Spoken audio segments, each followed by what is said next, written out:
তো ফাইনালি আমার শহর আক্কেলপুর থেকে আমরা রওনা দিলাম দুইটা বাইক নিয়ে, আমার বন্ধুর সহ আরও কয়েকজন, বেশ কয়েকজন। যদিও আমাদের হাতে সময় খুব অল্প সময় আছে, এর মধ্যে আমাদেরকে দ্রুত রওনা দিতে হবে, সেজন্য আমরা দুইটা বাইক নিয়ে নিয়েছি আলতাদিঘির উদ্দেশ্যে। অনেক দিন ধরে যাওয়া হয় নাই, সেই জন্য যদিও আমরা অনেকটা দূরেই যাব, সেই জন্য আমরা প্রথমেই আমাদের বাইকে তেল উঠিয়ে নিলাম এবং রওনা দিলাম জয়পুরহাট রোডের উদ্দেশ্যে। প্রথমে আমরা জয়পুরহাট থেকে ধামুরহাটের উদ্দেশ্যে রওনা দিব। আর আজকে আমাদের বের হইতে অনেকটাই লেট হয়ে যায়। জয়পুরহাট শহরের মধ্যে ঢুকতেই আকাশ অনেকটা খারাপ হয়ে আসে, তবে এই আবহাওয়ার মধ্যেই আমাদেরকে ভালোই লাগতেছিল বাইক রাইড করতে।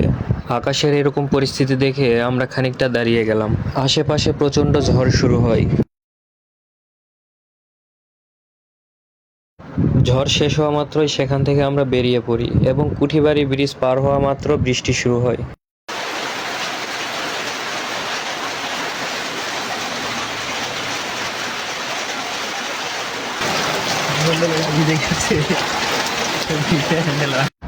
একটু পর পর বৃষ্টি কমে যায় আর আমরা রওনা দিই সেখান থেকে। আর এরই মাঝে আমাদের শরীর পুরাই ভিজে যায়, তাই সবাই চিন্তা ভাবনা করলাম যে আমাদের আর দাঁড়িয়ে থাকলে হবে না, এভাবে আমাদেরকে যেতে হবে।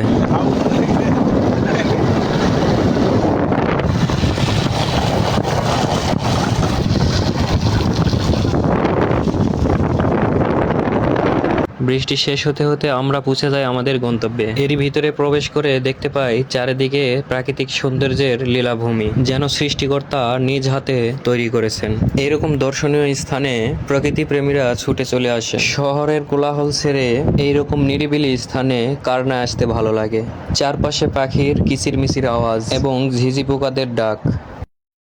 আমরা এত কষ্ট করে বৃষ্টিতে ভিজে আসলাম, আসার পরে সত্যি এই জায়গাতে ঢোকার পরে মানে এক কথায় শেষ, অসাধারণ লাগছে ভিউটা। আর তার মধ্যে বৃষ্টির সময় আসছি, আরও মনে করেন যে অসাধারণ একটা ভিউ।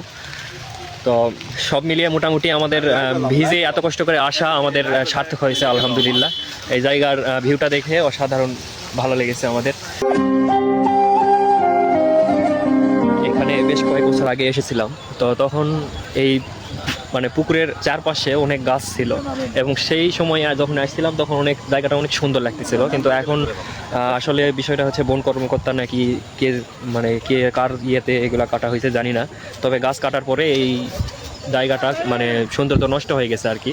তবে এখানে যে ওয়াচ টাওয়ারটা তৈরি করা হয়েছে, এই ওয়াচ টাওয়ার দেখতে অনেক দূর দূরান্ত থেকে দর্শনার্থীরা ছুটে চলে আসেন।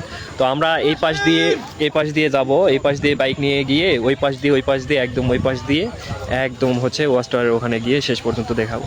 যদিও বা আমি অনেক অসুস্থ, তারপরে আজকে এখানে আসার সময় যে বৃষ্টিতে ভিজতেছিলাম, পুরো শরীর আমার ভিজে গেছে। এই বৃষ্টিতে ভিজে জানি না বাসায় গিয়ে সুস্থ থাকতে পারবো কিনা, তবে ইনশাল্লাহ দোয়া করবেন সবাই।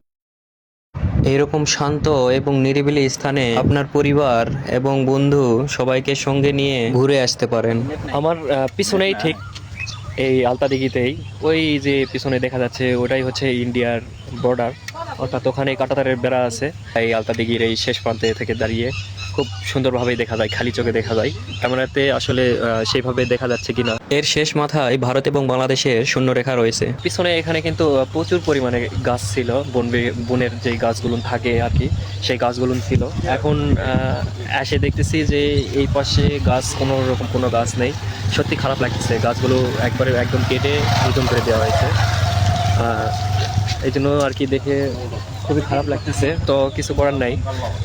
আর এই যেই আলতাদিঘি যে দিঘিটা আছে, এই দিঘিতে হচ্ছে অনেক আপনার পদ্ম ফুলের গাছ ছিল, সেই পদ্ম ফুলগুলোও নেই।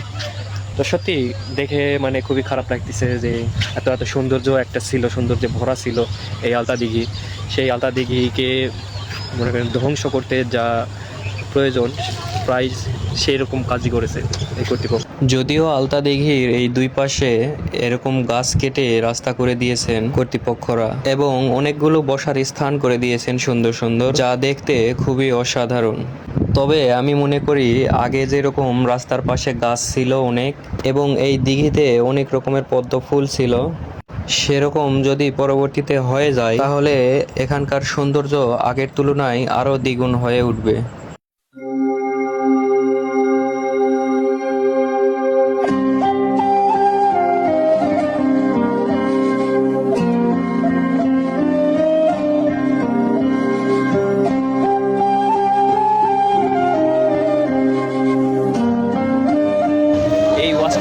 জন্যই বিশেষ করে এখন ধামরাহাটের এই আলতা দিঘিটা বেশ একটা জনপ্রিয় জায়গা হয়ে উঠেছে। এর উপরে যায় আপনাদেরকে দেখাবো ওয়াচ টাওয়ারটি কেমন।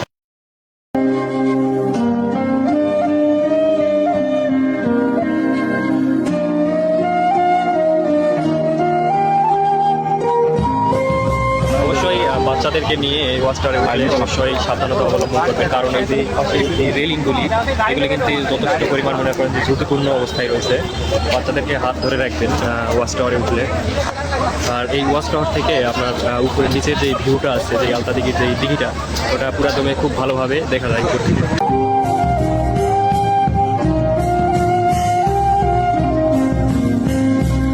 আমার এই যে বন্ধুরা বৃষ্টির মধ্যে ওরা একটা বাজারে আটকা পড়ছিল, পরবর্তীতে ওরা আসার পরে এখন আমরা ওয়াচ টাওয়ার থেকে নামার পরে এই যে এখানকার এই পাপড় খাচ্ছি, মানে আমাদের অঞ্চলে এই পাপড়গুলো চলে, তো আমরা এটাই খাচ্ছি। খাওয়া দাওয়া করে এখান থেকে রওনা দিব। তো আজকের মতো এ পর্যন্তই। সবাই ভালো থাকবেন, সুস্থ থাকবেন। ভিডিওটি ভালো লাগলে অবশ্যই লাইক, কমেন্ট, শেয়ার করবেন। ধন্যবাদ।